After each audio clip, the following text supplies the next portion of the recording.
Hey, aqui é o Chico e hoje eu quero falar sobre fandoms problemáticos. Já fazia um tempo que eu queria tratar um pouco sobre esse tema, mas depois do caso recente com a Yasmin do Suavemente Comentado, onde ela foi massacrada pelas ARMYs, então eu resolvi falar sobre esse tipo de comportamento que é completamente tóxico e comuns nos fandoms, e também em muitos criadores de conteúdo. Mas a pergunta central que eu trago no começo do vídeo é a seguinte: por que será que esse tipo de coisa acontece? Mas é claro, eu quero lhe perguntar uma coisa.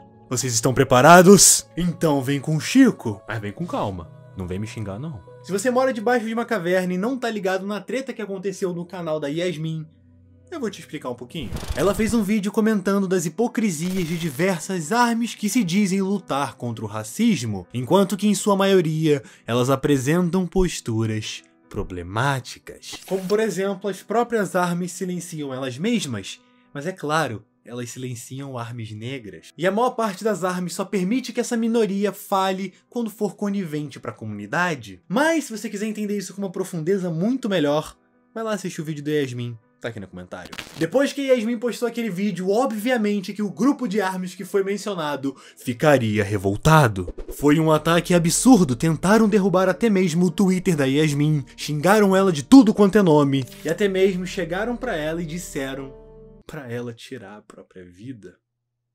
Ô brother, tinha ARMYs que estavam utilizando o símbolo do Setembro Amarelo nos seus perfis e estavam falando esse tipo de coisa pra Yasmin?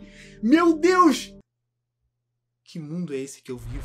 Esse exemplo das pessoas com a faixa do Setembro Amarelo falando esse tipo de coisa me faz refletir sobre como esses grupos sempre tentam sequestrar causas e bandeiras pra fingir que realmente se importam com aquilo e se sentir pessoas melhores, quando na verdade, pessoal... Os fandoms, que são extremamente tóxicos, eles se apropriam de bandeiras como a do racismo, homofobia, transfobia ou até mesmo a bandeira nacional, mesmo que eles realmente não se importem com as causas que eles estão, aparentemente, lutando. Eu acho que um exemplo gritante disso é o que aconteceu na comunidade de Steven Universo, que começaram a atacar um fã adolescente ao ponto desse ataque ser tão grande que o fã chegou até mesmo cogitar e tentar tirar a própria vida. E todos esses ataques aconteceram por conta de uma única fanart. Uma fanart! Isso não faz sentido algum e não tem nada a ver com o valor da obra original.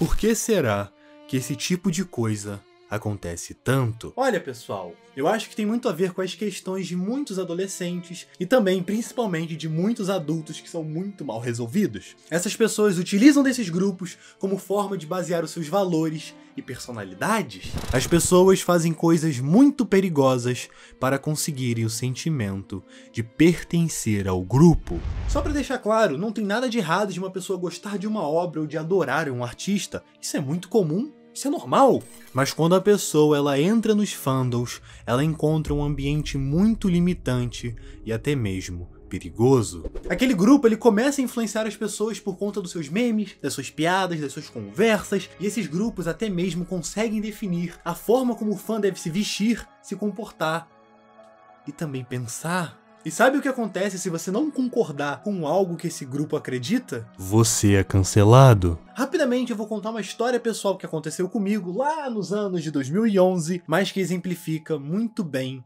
o que a gente está passando hoje em dia.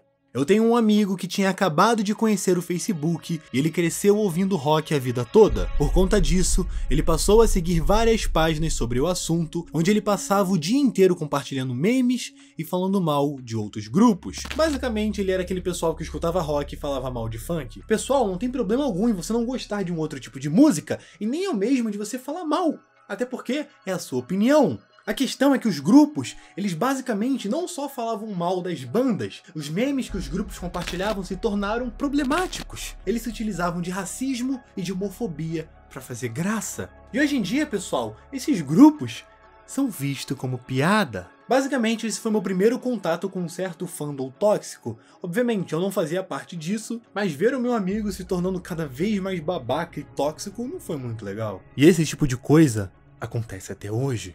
Pessoas normais entram em grupos de coisas que elas gostam e aprendem que para elas fazerem parte daquele grupo, elas precisam odiar alguém.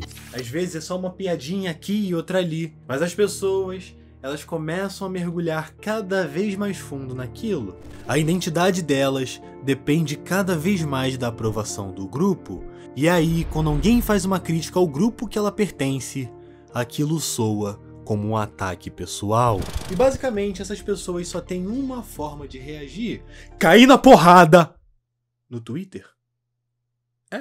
Derrubar o Twitter, fazer a pessoa perder patrocínios e até mesmo seu emprego, ou até fazê-la tirar a própria vida. Eu não tô dizendo que não existam pessoas que não devam ser canceladas, pelo contrário, existe muita gente aí que merece ser cancelada. Mas pessoal, isso não pode ficar na conta de uma birra de diversos grupos de fandom. Uma das coisas mais perigosas que esses fandoms podem causar é a lavagem cerebral sobre a forma de você pensar e agir sobre determinadas coisas específicas, e às vezes até as causas realmente são positivas, só que a forma que esses fandoms lidam com as coisas acaba deturpando toda a positividade que possa existir. Problemas como homofobia, racismo, transfobia e todos os problemas causados pelas ARMYs são coisas muito perigosas e sérias demais para serem tratadas dessa forma. As pessoas, elas podem realmente acreditar que são contra o racismo e ainda assim serem racistas, como foi o caso das ARMYs que levaram a Exposed, e o grupo, tentando preservar a própria imagem,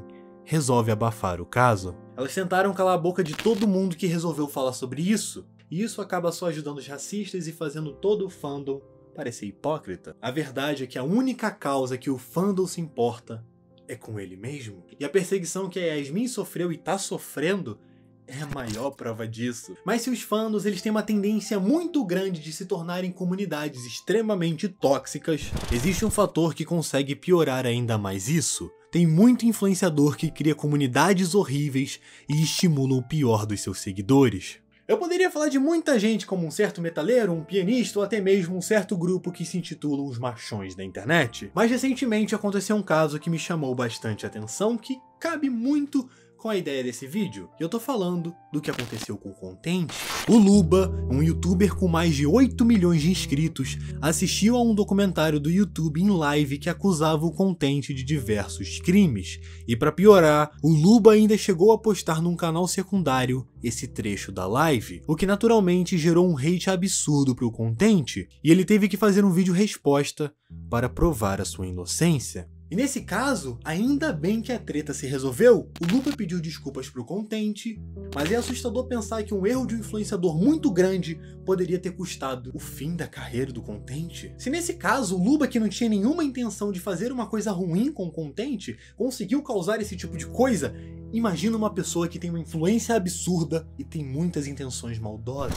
Mas tem muita gente querendo se aproveitar disso, utilizar do seu fandom para atacar outras pessoas deliberadamente. Honestamente, pessoal, eu não saberia uma forma de poder resolver esse problema. Eu acho que nem existe, porque muitas pessoas, elas ficam obcecadas pelos seus artistas e seus influencers favoritos, e essas pessoas acabam baseando a sua identidade no fandom, o que acaba causando uma perda total dos limites. E esse tipo de comunidade tóxica que é alimentada por alguns influenciadores, pessoal, a sua identidade é muito mais do que gostar de uma banda, muito mais do que gostar de um influenciador, ou até mesmo um artista. Não é razoável você atacar uma pessoa só porque ela criticou o seu fandom, ou até mesmo o artista que você tanto adora. Apesar desse vídeo ser bem mais crítico que o normal, eu não tenho a intenção de atacar alguém ou de mandar uma indiretinha, não. Eu só quis trazer o meu ponto de vista acerca dessa temática da toxicidade. Eu já fiz um vídeo falando sobre como a internet pode ser tóxica, mas dessa vez eu quis falar diretamente dos fandoms. Eu sei que no final das contas, as pessoas que tentam defender com unhas e dentes o seu fandom, na cabeça delas elas têm as maiores boas intenções do mundo, mas eu acho que é muito importante a gente tentar abrir os olhos e enxergar o outro lado, porque você pode estar fazendo muita caquinha sem nem mesmo perceber. Muito obrigado pela sua atenção. Se você puder e quiser, deixa seu like, comenta o que vocês pensam sobre isso. Se você pertence a algum fandom, convido a deixar o seu comentário e o seu pensamento acerca disso tudo. Lembre-se, respeito é importante, porque só a partir disso a gente desenvolve a nossa criticidade. Muito obrigado novamente pela sua atenção. No mais, é claro, fica na paz, porque sem paz ninguém é feliz. E eu